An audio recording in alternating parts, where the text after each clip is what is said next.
من سيئات أعمالنا من يهده الله فلا مضل له ومن يضلله فلا هادي له ونشهد أن لا إله إلا الله وحده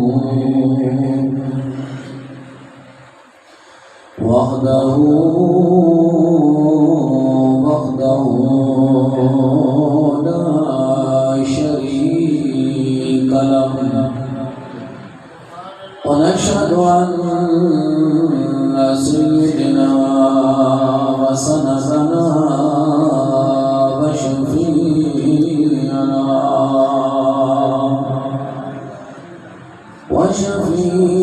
وشفيع ذنوبنا وطبيبنا وطبيب قلوبنا وحبيبنا وحبيب ربنا وغوثنا وغياثنا ومغيثنا ومعيننا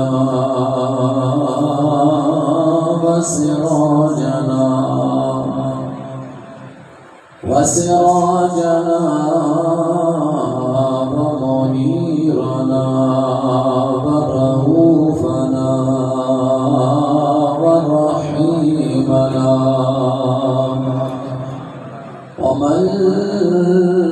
وملجأنا ومأوانا محمدا عبده ورسوله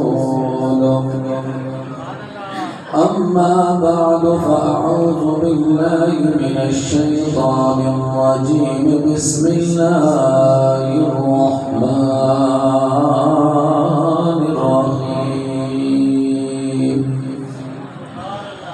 قال الله تبارك وتعالى في القرآن المجيد والفرقان الحميد والبرهان الرشيد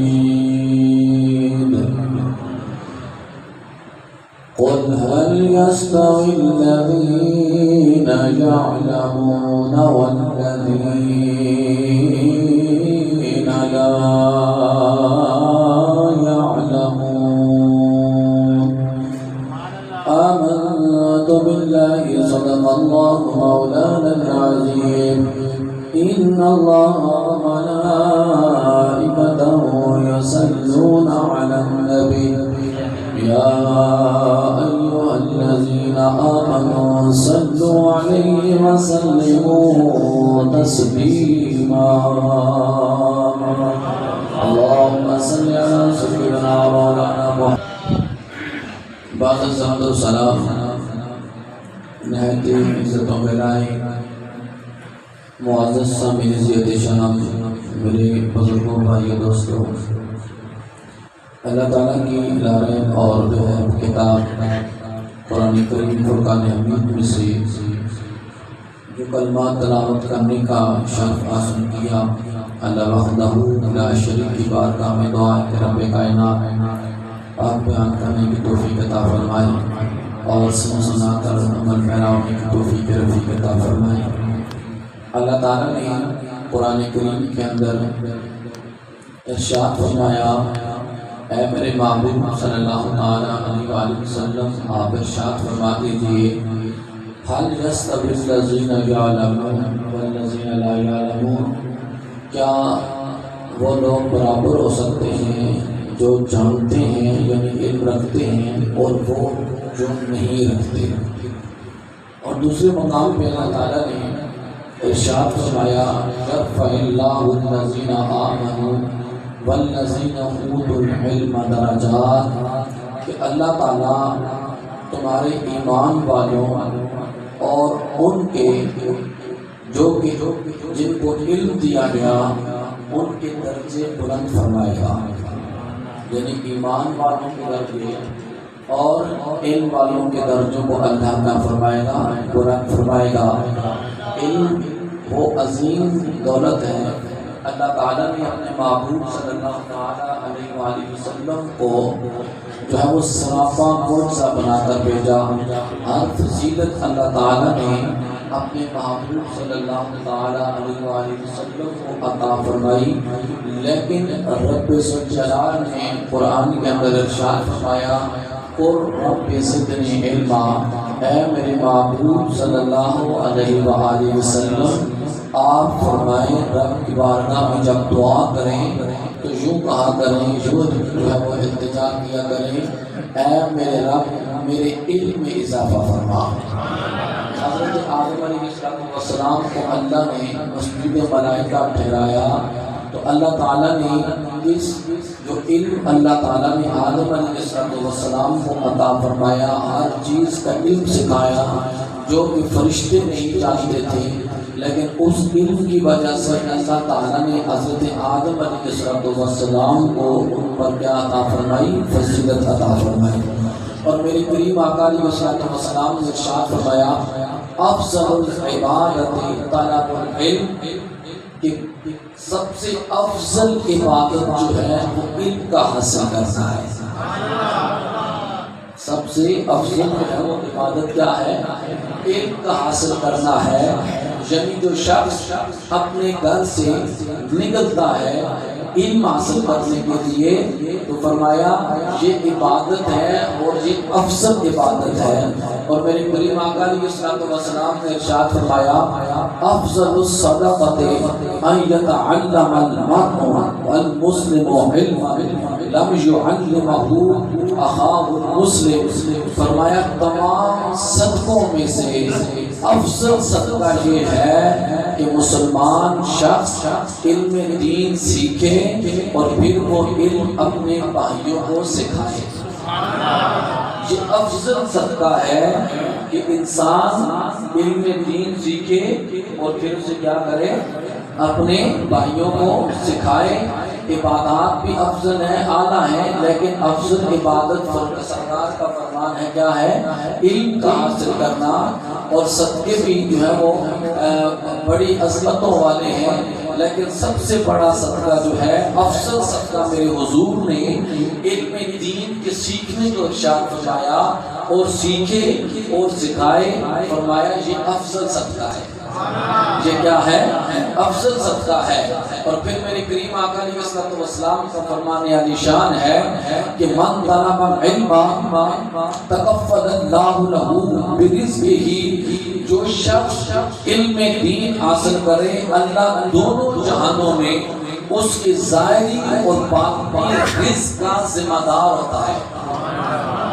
اور پھر سرکار کا فرمان ہے من طلب العلم مشى فی ریاض الجنہ، جس نے علم دین طلب کیا یعنی اس نے پڑھنا شروع کیا، وہ گھر سے نکلا گویا وہ جنت کے باغات میں چل رہا ہے۔ وہ چلتا تو بظاہر زمین پہ ہے، لیکن میرے کریم آقا علیہ السلام کا فرمان عالی شان کہ جو دین کا علم سیکھنے کے لیے چلتا ہے، نکلتا ہے، شروع کرتا ہے، گویا وہ جنت کے باغات کے اندر کیا ہو رہا ہے؟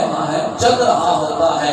اور پھر علم حاصل کرنے والوں کے بارے میں میرے کریم آقا علیہ السلام کا فرمان عالی شان ہے کہ طالب العلم بین الجہال کالحی بین الاموات، علم حاصل کرنے والا، علم دین حاصل کرنے والا جاہلوں کے درمیان اس طرح ہوتا ہے جس طرح مردوں کے درمیان زندہ ہوتا ہے، اس طرح مردوں کے درمیان زندہ ہوتا ہے۔ اور پھر میرے کریم آقا علیہ السلام نے ارشاد فرمایا من خرج فی طلب العلم فہو فی سبیل اللہ حتی یرجع، میرے کریم آقا علیہ السلام نے ارشاد فرمایا جو شخص علم دین حاصل کرنے کے لیے نکلے وہ واپس آنے تک اللہ کے راستے میں ہوتا ہے۔ وہ واپس آنے تک کس میں ہوتا ہے؟ اللہ کے راستے میں ہوتا ہے۔ اور تفسیر روح البیان کے اندر علامہ اسماعیل حقی رحمۃ اللہ تعالی علیہ آپ نے لکھا، جس شخص کا ارادہ ہو کہ ان لوگوں کو دیکھے جنہیں اللہ نے دوزخ سے آزاد کر دیا ہے، تو اسے چاہیے کہ وہ علم دین سیکھنے والوں کو دیکھے۔ میرے خیال میں تو سمجھ کوئی نہیں، پچھلے بھی بولو سبحان اللہ۔ کیا فرماتے ہیں کہ جو شخص یہ چاہتا ہے، ارادہ رکھتا ہے ان لوگوں کو دیکھے کہ جنہیں اللہ نے دوزخ سے آزاد کر دیا ہے، تو وہ ان لوگوں کی زیارت کرے جو دین کا علم سیکھتے ہیں، جو دین کا علم کیا کرتے ہیں؟ سیکھتے ہیں، وہ انہیں دیکھ لے۔ اور فرمایا اس ذات کی قسم، سرکار کا فرمان کہ جس کی قبضہ قدرت میں مجھ محمد کی جان ہے، جو کوئی طالب علم قید نہیں ہے، چھوٹا ہے کہ بڑا ہے، چھوٹا ہے یا بڑا ہے، جو بھی علم کی طلب رکھنے والا ہے وہ کسی بھی عالم دین کے پاس جاتا ہے، کچھ سیکھنے کے لیے جاتا ہے، کچھ سمجھنے کے لیے جاتا ہے۔ میرے کریم آقا علیہ السلام نے فرمایا وہ بار بار اس کے دروازے کے چکر لگاتا ہے، وہ بار بار اس کے دروازے کے چکر لگاتا ہے۔ میرے حضور نے فرمایا اس نے بار بار چکر لگانے پر ہر قدم کے بدلے اللہ اسے 1 سال کی عبادت کا ثواب عطا فرماتا۔ اب وہ چلا، ایک دفعہ گیا، عالم دین ملا یا نہ ملا، لیکن پھر گیا، سیکھا، سمجھ نہیں آئی، واپس پلٹا، پھر 3 مرتبہ گیا، 10 مرتبہ گیا، لیکن یہ نہیں فرمایا کہ 1 مرتبہ جانے پر اسے ثواب ملتا ہے، نہیں، ہر قدم کے بدلے، ہر قدم کے بدلے اللہ تعالیٰ اسے 1 سال کی عبادت کا ثواب عطا فرماتا ہے۔ اور پھر یہاں تک کہ نہیں، میرے کریم آقا علیہ السلام نے ارشاد فرمایا وہ طالب علم زمین پر چلتا ہے تو زمین اس کی بخشش کی دعا کرتی ہے، اور جب وہ واپس شام کو گھر واپس لوٹتا ہے، شام کا، سرکار نے فرمایا وہ اس حال میں لوٹتا ہے کہ وہ بخشا ہوا ہوتا ہے۔ یہ علم کی اتنی فضیلت ہے، وہ جب واپس پلٹتا ہے تو گویا وہ بخشا ہوا ہوتا ہے۔ پھر میرے کریم آقا علیہ السلام نے ارشاد فرمایا، یہ بھی تفسیر روح البیان کے اندر علامہ اسماعیل حقی رحمۃ اللہ تعالی نے بھی فرمایا کہ النظر الی وجہ الوالد عبادت، کہ والد کے چہرے کو دیکھنا بھی عبادت ہے، والد کے چہرے کو دیکھنا بھی کیا ہے؟ عبادت ہے۔ یہ محبت کے ساتھ گھر میں عبادت کیا کرے، مقبول حج عمرے کا ثواب بھی ہے، اور جن کے گھر میں ہے نا تو وہ ان کی قدر بھی کیا کرے اور محبت کی نگاہ ڈالا کرے، محبت کی نگاہ محبت کی ڈالیں گے، عبادت ہے۔ باپ کے چہرے کو دیکھنا، باپ کے چہرے کو دیکھنا کیا ہے؟ عبادت ہے۔ پھر فرمایا وَالنَّظْرُ إِلَى الْكَعْبَةِ الْمُكَرَّمَةِ عبادت، کہ کعبہ شریف کو دیکھنا بھی عبادت ہے، کعبہ شریف کو دیکھنا بھی کیا ہے؟ عبادت ہے۔ وَالنَّظْرُ إِلَى الْمُصْحَفِ عبادت، قرآن کو دیکھنا بھی عبادت ہے، پڑھنا تو بہت بڑی بات ہے، اس کو دیکھنا بھی کیا ہے؟ عبادت ہے۔ پھر فرمایا وَالنَّظْرُ إِلَى وَجْهِ الْعَالِمِ عبادت، عالم دین کے چہرے کو دیکھنا بھی عبادت ہے۔ اور پھر فرمایا میرے کریم آقا علیہ السلام نے کہ جس نے عالم دین کی زیارت کی اس نے مجھ محمد کی زیارت کی، جس نے اس سے مصافحہ کیا اس نے مجھ محمد سے مصافحہ کیا۔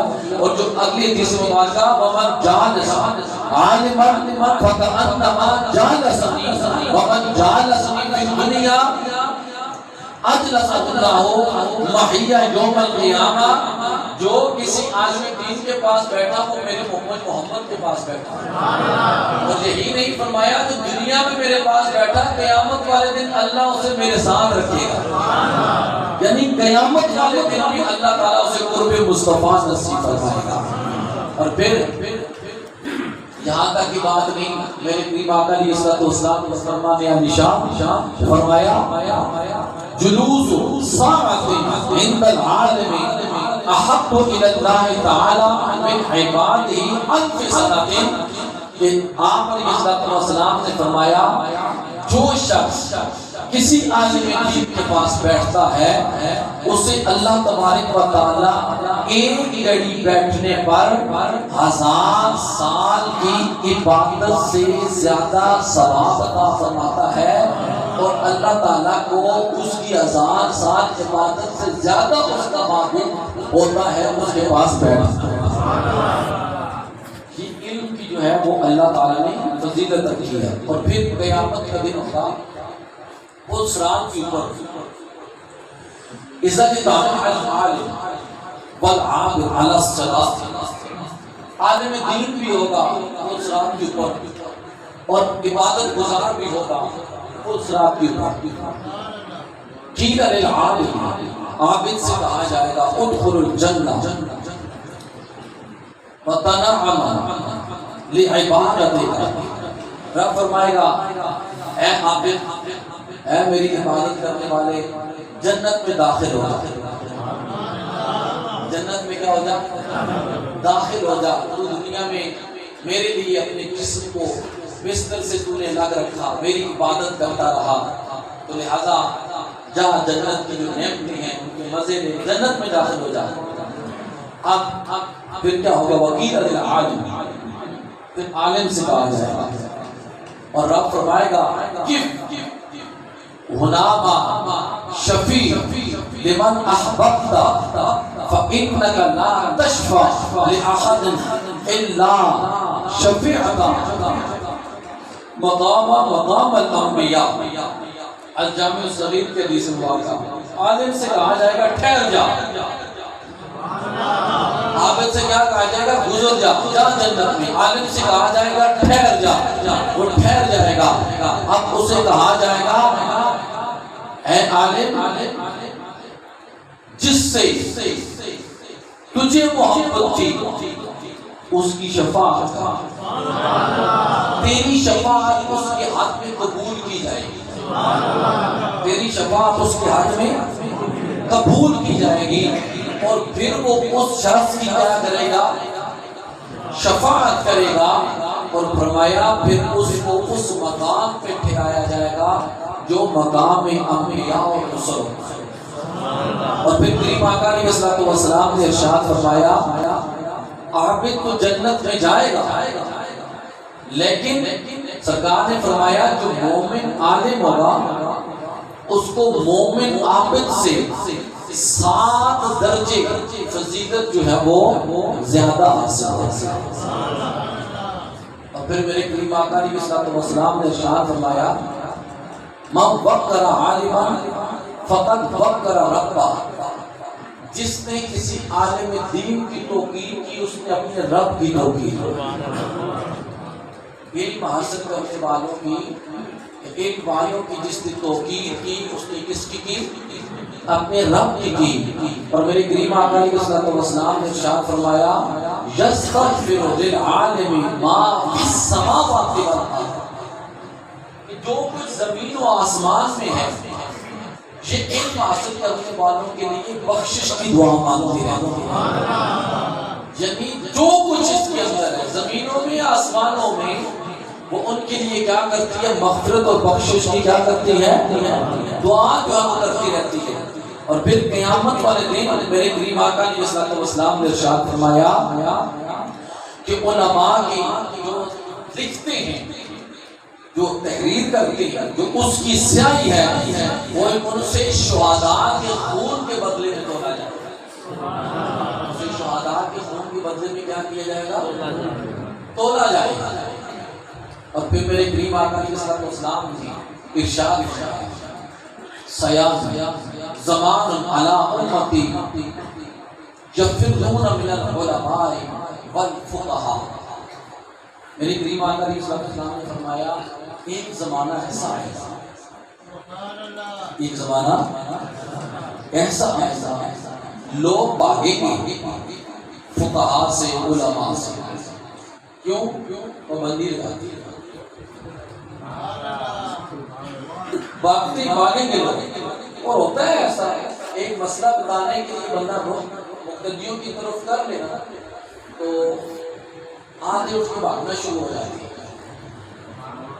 ہاں وہ پتہ نہیں اس پریشانی میں ڈال دیں گے، کون سی بات بتا دیں گے، وہ رخ اپنا باہر کی طرف کر دیتے ہیں لوگ، نکل۔ میرے کریم آقا کی صلی اللہ علیہ وسلم ایک زمانہ میری امت پہ ایسا آئے گا، لوگ بھاگیں گے، ان کی مجلس کی بات ہوگی، کسی عالم دین نے کچھ بیان کرنا ہوگا، لوگ کیا کریں گے؟ وہاں میرے نبی، لوگ کہتے ہیں نبی کو علم نہیں، میرے کریم آقا کی صلی اللہ علیہ وسلم 1400 سال پہلے بتا رہے ہیں اور آج ایسا ہو رہا۔ اور پھر کریم آقا کی صلی اللہ علیہ وسلم نے کیا فرمایا؟ اللہ تبارک و تعالیٰ انہیں 3 بلاؤں کے اندر مبتلا فرمایا۔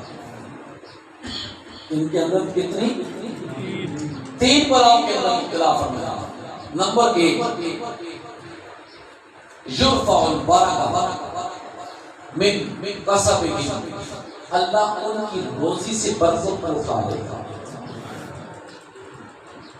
ان کی روزی سے کیا کرے گا؟ آج ہر بندے کو یہی ہونا ہے کہ برکت اٹھ چکی ہے۔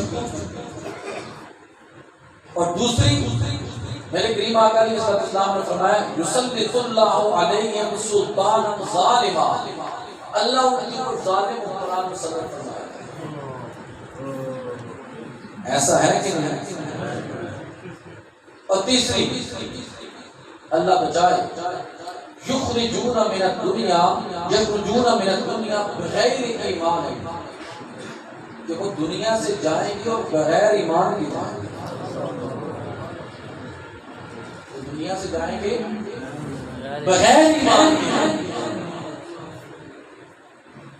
اب خود اندازہ لگائیں، زمانہ ایسا آ گیا کہ نہیں آ، لوگ بھاگتے ہیں کہ نہیں بھاگتے، لیکن اللہ تعالیٰ اپنے حبیب کے صدقے ہمیں ان لوگوں کی شامل نہ فرمائے۔ اللہ تعالیٰ ہمارے اوپر اپنا خصوصی فضل و کرم نازل فرمائے۔ حضرت ابو ذر غفاری رضی اللہ تعالیٰ عنہ آپ فرماتے ہیں، کریم آقا علیہ السلام نے ارشاد فرمایا، جو شخص کسی بھی عالم دین کی مجلس میں حاضر ہوتا ہے تو اسے حاضر ہونے کے بعد جتنے دفعے وہ بیٹھتا ہے، اللہ تبارک و تعالیٰ 1000 رکعت پڑھنے سے زیادہ اسے ثواب عطا کرتا ہے۔ ہم 4 6 8 10 20 نفل پڑھ لیں تو کہتے ہیں جناب آج ہم کو بڑی عبادت کی تراویح ختم ہو گئی ہے، لیکن جن کا مقدر تھا انہوں نے پڑھی، لیکن وہ اللہ کا کرم اور مہربانی ہوتی ہے جن کی، تو ہم کہتے ہیں جی چلیں جی آپ پلیز تراویح پڑھ لیجیے، بڑا ثواب ہے، الحمدللہ ثواب ہے اس پہ، لیکن 1000 رکعت کی بات ہو رہی ہے، ایک طرف بندہ 1000 رکعت پڑھ رہا ہے، ثواب اس کا بھی ہے، لیکن دوسری طرف اگر وہ کسی علم کی مجلس میں بیٹھ گیا، اللہ تعالیٰ 1000 رکعت سے زیادہ اسے ثواب عطا کرتا ہے۔ اور پھر جنازے کا کتنا بڑا ثواب ہے، اگر جنازہ بندہ پڑھتا ہے تو 1 کی رات ثواب ملتا ہے، تدفین تک ساتھ ہوتا ہے 2 کی رات ثواب ملتا ہے، 1 کی رات کیا ہے؟ اود پہاڑ جتنا ثواب، اود پہاڑ جتنا ثواب۔ لیکن میرے حضور نے کیا فرمایا کہ جو شخص ان کی مجلس میں بیٹھتا ہے اللہ اسے 1000 جنازوں میں شامل ہونے سے زیادہ ثواب عطا فرمائے، زیادہ ثواب، اس جتنا بھی نہیں فرمایا اس سے زیادہ ثواب عطا فرماتا ہے۔ اور پھر میرے کریم آقا علیہ الصلوۃ والسلام نے ارشاد فرمایا، مریض کی عیادت کرنا کتنا بڑا ثواب ہے، کہ جب تم مریض کے پاس جاتے ہو اس کی عیادت کے لیے اسے کہا کرو وہ تمہارے لیے مغفرت کی دعا کرے، کیوں؟ وہ اللہ کی قرب میں ہوتا ہے، وہ اللہ کی یاد میں ہوتا ہے، وہ تمہارے حق میں دعا کرے گا، اللہ قبول فرمائے گا، اللہ قبول فرمائے گا۔ تو میرے کریم آقا نے فرمایا جو علم کی مجلس میں بیٹھ گیا عالم دین کے پاس بیٹھ گیا، فرمایا اسے 1000 مریضوں کی عیادت سے زیادہ ثواب عطا ہوا۔ حضرت ابو ذر غفاری رضی اللہ تعالی عنہ نے عرض کی یا رسول اللہ، کیا قرآن پاک پڑھنے سے بھی زیادہ ثواب ملے گا؟ جو علم کی مجلس میں بیٹھا، یا اسے قرآن پاک پڑھنے سے بھی زیادہ ثواب ملے گا؟ اب میرے کریم آقا علیہ السلام نے فرمایا کہ قرآن پاک بھی تو علم کے ساتھ ہی فائدہ دیتا ہے۔ قرآن پاک بھی تو علم کے ساتھ ہی کیا کرتا ہے؟ فائدہ دیتا ہے۔ ایک طرف آپ نے پورا پارا پڑھ لیا، ثواب ہے، لیکن ایک طرف آپ نے ایک آیت ترجمہ پڑھ لیا، تشریح پڑھ لی، اسے سمجھ لیا، اس کا ثواب کہیں زیادہ ہے۔ اس کا ثواب اب بات کا جو ہے نا، وہ مثال کے طور پہ کوئی علم کی بات ہو رہی ہے، دین کی بات، بعض لوگ بس بھی لمبی سی لے کے بیٹھ جاتے ہیں، وہ اپنا شروع ہو جاتے ہیں، جبکہ اس سے کہیں افضل ہے، اس سے کہیں افضل ہے کہ دین کی بات کو سنا جائے، اسے سنا جائے، اسے دل و دماغ میں بٹھایا جائے۔ اگر ایک بات آپ کے پڑھنے پڑتی ہے، آپ 10 کو بتا سکتے ہیں، وہ آپ کے لیے صدقہ جاریہ بن جائے گا، اور 10 بھی پڑھیں گے آپ کو ذاتی فائدہ ہے، لیکن آگے کسی کو آپ بات پہنچاتے ہیں، اس میں آپ کا بھی فائدہ ہے، اگلے کا بھی بھلا ہے، اور آپ کے لیے صدقہ جاریہ بھی ہے، آپ کے لیے صدقہ جاریہ بھی ہے۔ اور پھر میرے کریم آقا علیہ السلام نے ارشاد فرمایا، جو شخص من تعلم باب من العلم یتعلم الناس، کہ جو شخص کسی بھی علم کا ایک باب سیکھتا ہے اس لیے کہ میں اسے لوگوں تک پہنچاؤں، اللہ تعالیٰ اسے 70 صدیقوں کے برابر ثواب۔ اور پھر میرے کریم آقا علیہ السلام نے فرمایا، اگر تمہارے ذریعے اللہ کسی ایک شخص کو ہدایت دے دے تو یہ تمہارے لیے دنیا وما فیہا سے بہتر ہے۔ تمہارے ذریعے اگر اللہ کسی کو ہدایت دے دے تو وہ دنیا وما فیہا سے کیا ہے؟ بہتر۔ میرے کریم آقا علیہ السلام کے غلام، لہذا اپنی اولاد کو باقی جو علوم ہیں، یہ فنون ہے جو ہم سیکھتے ہیں کالجز یونیورسٹی میں، جس علم کے سیکھنے کی بات کی گئی ہے وہ شریعت کا علم ہے، وہ شریعت کا علم ہے، وہ قرآن کا علم۔ اس علم کی جو ہے وہ فضیلت بیان کی گئی ہے کہ جب گھر سے پتہ نکلتا ہے، اللہ کے نورانی فرشتے اس کے پاؤں کے نیچے اپنے پروں کو جو ہے وہ پاؤں کے نیچے اپنے پروں کو بچھا دیتے ہیں۔ لہذا یہ اپنے ذہن میں یہ بات اٹھائیں، اپنے اولادوں کو علم دین بھی سکھائیں، دین کی طرف بھی لائیں، قرآن کی تعلیم دیں، انہیں مسائل سے بھی آسان ہے۔